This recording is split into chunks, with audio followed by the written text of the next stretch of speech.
5 years from now, you will wake up and realize you are the exact same person you are today. Same habits, same excuses, same vague feeling that things will somehow get better once you finally figure it out. That's not a prediction. That's a pattern. I've watched it happen to smart people, motivated people, people who spent 5 years meaning to change and never did. And the reason? Nobody ever told them what to actually build. Not hustle, not find your passion, not time management hacks. 7 specific skills that quietly run in the background of your life and decide without asking your permission how everything turns out. I didn't learn these in my early 20s. I wish I had. So let's fix that for you right now. Skill 1: how to manage your attention. Everyone sells you time management like it's the answer. Wake up early, use a planner, block your calendar. But here's what nobody tells you. Time management is completely useless if you can't control where your attention goes. You can block out 2 hours for something important and spend those 2 hours half distracted, checking your phone, clicking between tabs, achieving nothing. You didn't work for 2 hours. You just sat there for 2 hours while your attention was somewhere else. And this is getting harder. You grew up in the most distracted era in human history. Your brain has been trained since you were a teenager to expect constant stimulation, to never sit with boredom, to escape difficulty the moment it shows up. The fix is simple but hard. Pick one thing, set a 30-minute timer, put your phone across the room, close every tab you don't need. Do the thing. When your mind wanders, and it will, notice it and bring it back over and over. Do this every day. Increase the time slowly. This one skill alone will put you ahead of 90% of people your age, because 90% of people your age will never do it. Skill 2: how to learn anything quickly. You're going to change careers. You're going to need skills you don't have yet. You're going to be in situations where nobody hands you a manual. The people who win aren't the ones who already know everything.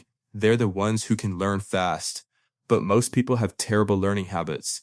They reread notes, they highlight, they watch tutorials twice, and none of it works. Not for real, lasting learning.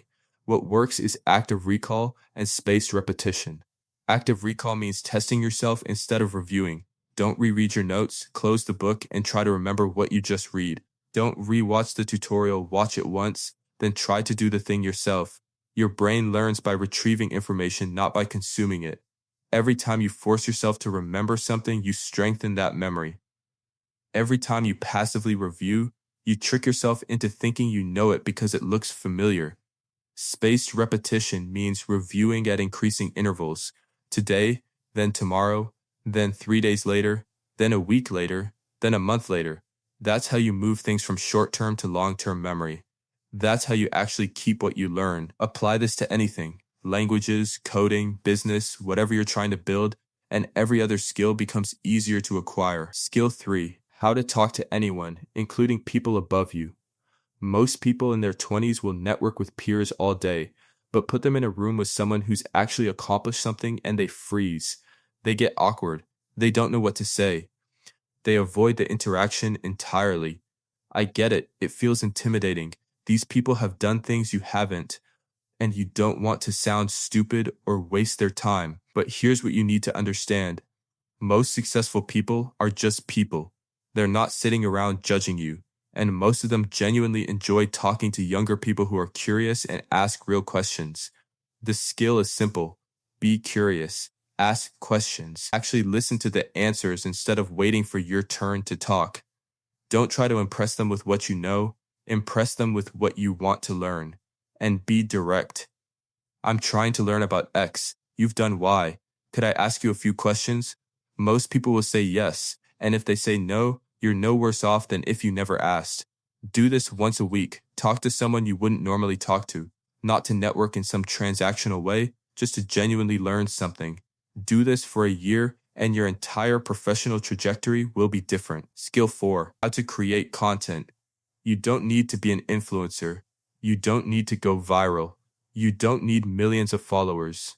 But you do need to learn how to put your ideas into the world in a way people can see. Because this generation doesn't get opportunities the way previous generations did. You can't just send a resume and hope someone calls. The people who get opportunities are the people who are visible. The people who write, who make things, who document what they're learning or building or thinking about. Threads on Twitter, YouTube videos, a newsletter, a GitHub with real projects. The format doesn't matter. What matters is that you're creating evidence that you exist and that you can think. And I already know your objection. But I don't have anything interesting to say. Wrong. You just haven't practiced saying it yet. Everyone starts bad. Everyone's first video is awkward. Everyone's first piece of writing is rough. The only difference between people who build something and people who don't is that the ones who built something kept going after the first awkward attempt.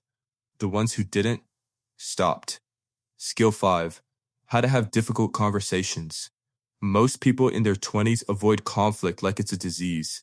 Someone does something that bothers you. You don't say anything. You internalize it, complain to other people about it, let it build until you either explode or quietly disappear from someone's life. A friend owes you money, too awkward to bring up. Your roommate is being inconsiderate, you just deal with it. Your boss is overworking you, you suffer in silence. And here's what actually happens when you do that. Resentment builds. Relationships rot. You end up stuck in situations that could have been resolved with one honest 5-minute conversation months ago. The framework is simple. Be direct and specific. Address the behavior, not the person. Don't wait until you're furious. Don't passive-aggressively hint at the problem and hope they figure it out. Just say the thing. Hey, when you do this, it makes me feel this way. Can we figure out how to handle it differently? Uncomfortable the first few times? Yes, but then it becomes normal. And once it's normal, your relationships get better, your boundaries get clearer, and you stop wasting months of energy on problems that words could have solved in an afternoon. Skill 6. How to use AI as a tool, not a crutch. Most people your age are making one of two mistakes with AI. They're either ignoring it completely or they're using it to avoid thinking. Both are wrong. AI is not going away. It's not a trend you can opt out of and stay competitive. In 5 years, knowing how to use AI effectively will be like knowing how to use email. It'll just be expected. But most people are using it wrong. They're having it write their emails, their essays, their cover letters. They're outsourcing their thinking instead of sharpening it. And that's making them worse, not because AI is bad, but because they're not learning. They're not developing their own problem-solving ability. They're slowly hollowing out their own brain. The skill is knowing how to use AI as a thinking partner.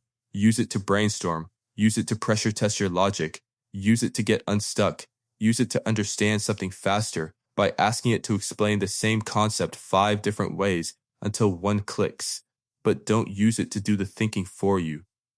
Here's a simple rule. If you're using AI to avoid learning something, you're using it wrong. If you're using it to learn something faster or think about it more clearly, you're using it right. The people who figure this out will have a massive advantage. Don't be the person who ignores it. Don't be the person who becomes dependent on it. Be the person who actually knows how to use it. Skill 7. How to be alone without distracting yourself. This is the one nobody talks about, and it might be the most important one on this list. When was the last time you were truly alone with your thoughts? Not physically alone with your phone, not alone with something playing in the background. Actually alone, silent, just you. For most people, the honest answer is, I don't know, maybe never. And here's why that matters. The voice inside you, the one that knows what you actually want, what's actually wrong in your life, what actually matters to you, that voice is quiet. It gets completely drowned out by everything else. You can't hear it when you're always consuming. You only hear it in silence. And if you never practice silence, you lose access to that voice. You lose access to your own intuition, your own judgment, your own sense of direction. You end up living a life shaped by what you've absorbed from other people instead of what you actually want. So practice being alone. Go for a walk without headphones. Sit in a room without your phone. Let yourself be bored. Let your mind wander. Your brain will resist. It'll feel itchy, like you should be doing something. But if you push through that, something shifts. You start to hear yourself again. You start to actually know what you think instead of just repeating what the algorithm fed you this week. That self-knowledge is the foundation of everything else. Because you cannot build a life that's actually yours if you don't know what you want. So here's the honest version of what the next 5 years look like. Most people your age will spend them the same way they spent their late teens, reacting to whatever's in front of them, scrolling, consuming, drifting, not because they're lazy, because nobody told them what to actually build. Now you know. These 7 skills won't make your 20s easy, but they will make sure that by the time you're 30, you're building on something, not desperately trying to start from scratch. The choice is available to you right now. Most people won't take it. Will you?